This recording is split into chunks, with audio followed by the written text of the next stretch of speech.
Honorables invités, mesdames et messieurs, c'est pour moi un immense honneur d'ouvrir ce matin cette conférence qui aborde un sujet aussi important que la vulnérabilité du littoral mauritanien. Tout résident de la ville de Nouakchott peut constater à vue d'œil le problème que pose la montée des eaux souterraines, les eaux de pluie qui ne sont plus absorbées par le sol dans notre environnement pourtant désertique, entraînant année après année des inondations et la prolifération dans nos rues d'eau stagnante pendant plusieurs mois, néfastes pour notre santé. Également la difficulté de l'évacuation des eaux usées. Les habitations sont ainsi touchées par une dégradation accélérée due à une remontée capillaire de l'eau et du sel et les infrastructures fragilisées. La Mauritanie était jusque très récemment tournée vers sa partie continentale. Mais la sécheresse, l'exode rural, l'insertion de notre pays dans l'économie mondiale ont conduit depuis les années 70 à intensifier les activités et le peuplement de la zone du littoral. Avec le développement des villes, dont l'une des plus jeunes capitales, qui est Nouakchott, qui aujourd'hui abrite plus de 30% de notre population. On a un petit débat là-dessus, mais je pense que moi j'aurais dit même 50%. Mais le nouveau recensement nous dira effectivement d'ici quelques mois la réalité de ces chiffres. L'intensification également du trafic sur l'axe routier Nouadhibou-Nouakchott, l'intensification des transports maritimes, l'installation d'infrastructures portuaires et énergétiques, le développement des opérations pétrolières et gazières offshore font que le littoral concentre les principales évolutions de la Mauritanie et les principaux enjeux de développement de notre pays.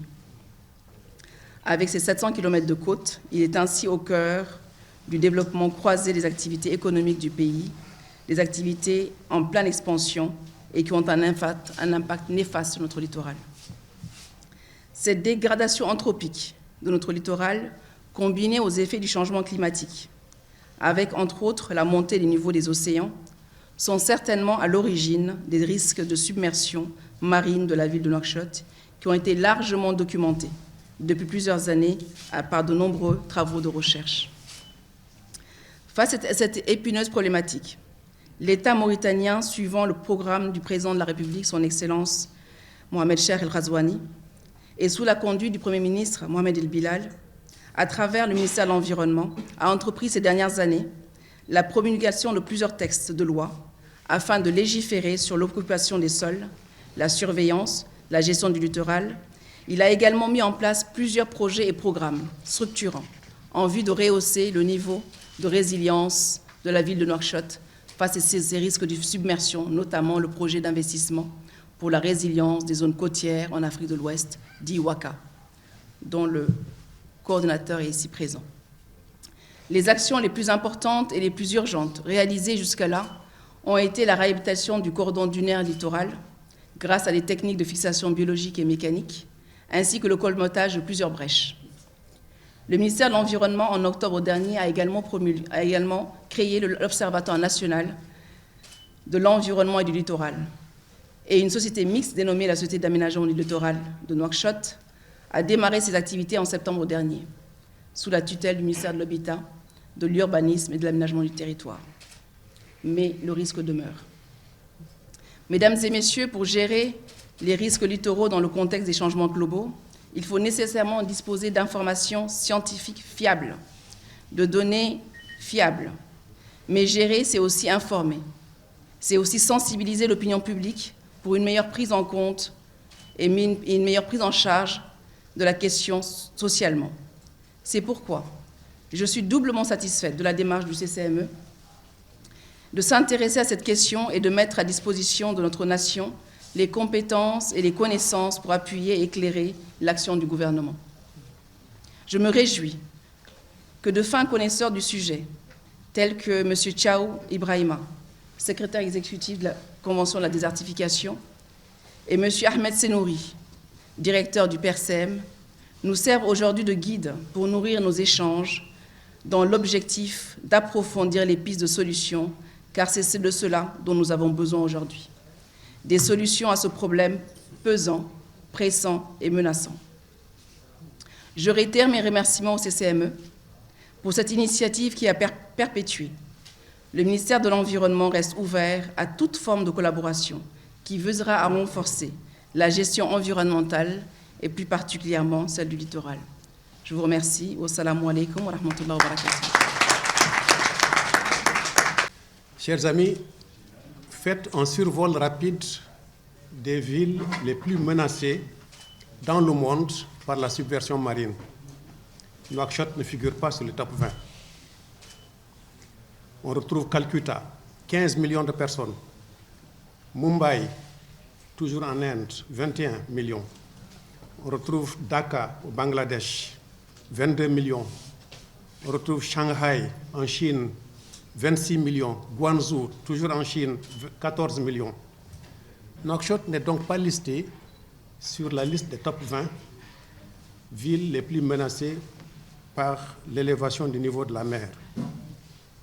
Est-ce à dire que la capitale mauritanienne n'est pas menacée? Alors faisons un zoom plus serré sur les villes les plus vulnérables en Afrique de l'Ouest. On retrouve Lagos, 15 millions, Abidjan, 5 millions et demi, Accra, 2 millions 5, Dakar, 3 millions 5, Saint-Louis, on se rapproche. Nouakchott, avec ses 1,4 million, 1,5 million, on verra avec le recensement qui va commencer dans 2 jours, me dit-on. Nouakchott n'est certes pas la ville la plus peuplée, donc elle ne figure pas sur la liste rouge, donnant ainsi cette fausse impression de sécurité. Nouakchott n'est pas la plus étudiée non plus. S'il n'y a pas de chiffres, s'il n'y a pas d'études, on ne peut pas faire de classement. Le manque de données a en quelque sorte exfiltré de la ville de la liste du péril marin. Nouakchott n'en demeure pas moins les villes les plus vulnérables à la submersion marine. D'abord par sa localisation, prise en sandwich entre 2 océans, l'Atlantique et sa contrepartie sèche, le Sahara. Vulnérable par le fait qu'une bonne partie de la ville se trouve jusqu'à 1 mètre en dessous du niveau de la mer, moins 1. Vulnérable par les extractions de matériaux, les constructions d'infrastructures et de mégastructures, ainsi que les installations non réglementaires de citadins qui agressent chaque jour un cordon littoral, parfois affaibli jusqu'au point de rupture. Nouakchott est aussi malade de ses plans d'urbanisation bafoués au fil des ans, au point de n'être plus souvent que de vieux souvenirs. Les plans d'anticipation et de préparation, de riposte en cas de catastrophe naturelle sont, s'ils existent véritablement, plutôt embryonnaires, plus ou moins connus du public. Aux faiblesses institutionnelles et au manque évident de ressources, à la fois ressources humaines, techniques et financières, viennent se greffer des considérations socio-anthropologiques oscillant entre la négation et la fatalité. En tout état de cause et au regard de l'énormité du risque, l'on s'étonne du peu d'attention de la part du peuple et de ses représentants au Parlement. Sur ce sujet, la réponse des gouvernements successifs est demeurée timide, donnant l'impression d'un manque d'engouement, à moins que ce soit une résignation face à l'énormité du défi. Or, les risques ne font que s'amplifier au fur et à mesure de l'expansion de la ville et de l'explosion des agressions sur le littoral. Si la survenance d'une catastrophe naturelle n'est pas souhaitable, celle-ci n'est pas à exclure. On ne le répétera jamais assez. En matière de gestion des catastrophes naturelles, nulle place à l'improvisation et à l'expérimentation. Même avant l'avènement du changement climatique, Nouakchott subit des menaces intrinsèques. Or, les perturbations climatiques sont notoires, indéniables. Alors que le scénario de 1,5 degré d'augmentation des températures moyennes annuelles est déjà porteur de risques incommensurables, la trajectoire mondiale aujourd'hui s'étire vers les 2,7 degrés Celsius. Les scénarios du GIEC, le groupe d'experts des Nations Unies sur le climat, font froid dans le dos. L'on ne peut les ignorer ni feigner de s'en détourner. Loin d'être des oiseaux de mauvais augure, plusieurs experts nationaux et internationaux qui se sont penchés sur ce sujet nous alertent. Il nous faut un parapluie protecteur. Il nous faut mettre en place une soupape de sécurité. Parmi ces experts figure Dr Ahmed Senouri, qui, il y a déjà 23 ans, publiait sa thèse sur les risques amplifiés par la construction du port en eau profonde de Nouakchott. Personne n'étant véritablement prophète chez soi, Ahmed est peut-être plus connu par ses travaux à l'extérieur de la Mauritanie qu'à l'intérieur du pays. J'ai l'immense plaisir de lui laisser la parole pour nous édifier davantage sur ce sujet et je reviendrai après par la suite pour vous présenter, parce que c'est lui le plat principal. Moi, je suis l'entrée et je vous offrirai le dessert à la fin. Merci. Nouakchott, pour qu'on puisse dire qu'il est soumis à un risque, il faudra qu'on évalue ce qu'on appelle les aléas. Parce que les risques est un résultat d'aléas et de vulnérabilités. Si les aléas sont forts et si la vulnérabilité n'existe pas, bon, il n'y a pas de risque. On peut avoir des tempêtes, autant de tempêtes qu'on peut en avoir, les plus fortes, comme à Nouadhibou par exemple, mais on ne risque pas d'avoir une érosion côtière, parce que la vulnérabilité est moindre.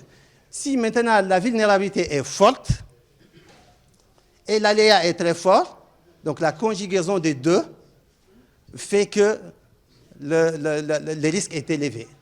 Et dans le cas de Nouakchott, cette vulnérabilité naturelle peut ne pas être menaçante. Mais le problème, c'est qu'elle est exacerbée par des actions anthropiques.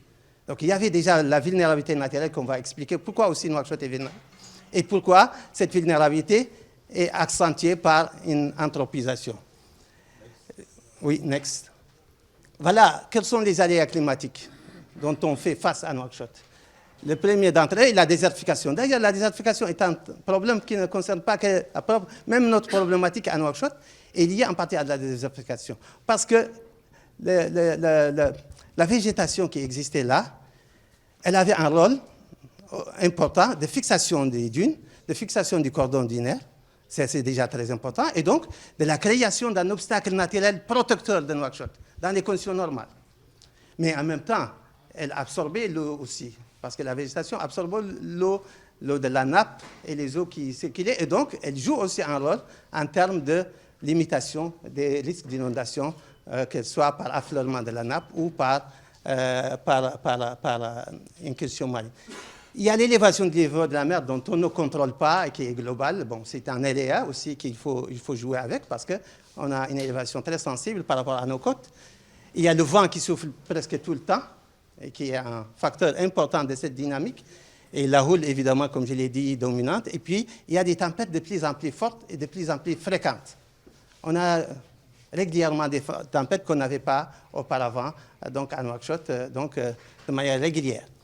Face à ces aléas, il y a une vulnérabilité naturelle. La première des vulnérabilités, c'est le fait que nous avons un cordon littoral très étroit et peu élevé. Ça, c'est naturel. Il a été constitué comme ça, mais il protégeait quand même Nouakchott parce que c'était l'immunité naturelle de Nouakchott. Il s'est constitué lui-même justement pour protéger cette zone qui se trouve en arrière d'une et en grande partie en dessous du niveau de la mer. J'ai présenté ici un levé topographique qui montre jusqu'à moins 1,3 mètres en dessous du niveau de la mer dans certaines zones. Et vous avez ici la carte topographique qu'on a ici prélevée, je crois, en 2008, qui montre les grandes parties de Nouakchott, tout ce qui est bleu, foncé ou moins foncé, qui se trouve en dessous du niveau de la mer. Donc il y avait des dunes, ce sont surtout les dunes rouges où on a construit d'abord Nouakchott et qui étaient sensiblement, relativement protégées. Et donc, ces dunes, donc, il y a eu l'expansion de la ville et nous sommes dans des zones maintenant menacées. Donc, on s'expose nous-mêmes. Et il y a une nappe. Et cette nappe, on a tardivement compris pourquoi cette nappe est menaçante. On a une nappe souterraine. C'est vrai, comme toutes les zones du monde, il y a des nappes. Mais notre nappe affleure de temps à autre. Pourquoi elle affleure de temps à autre? Et puis les dernières études, surtout l'étude chinoise, ont montré qu'il y a une couche imperméable. C'est-à-dire cette nappe occupe un espace. Et cet espace est limité. Donc il y avait l'échange naturel entre la pluie, entre la mer. Et donc ça ne posait pas de problème. Maintenant que la ville a été construite, il y a un affaissement de la ville. Il y a même un durcissement du sol. Donc, il devient imperméable et il n'absorbe plus les eaux de pluie.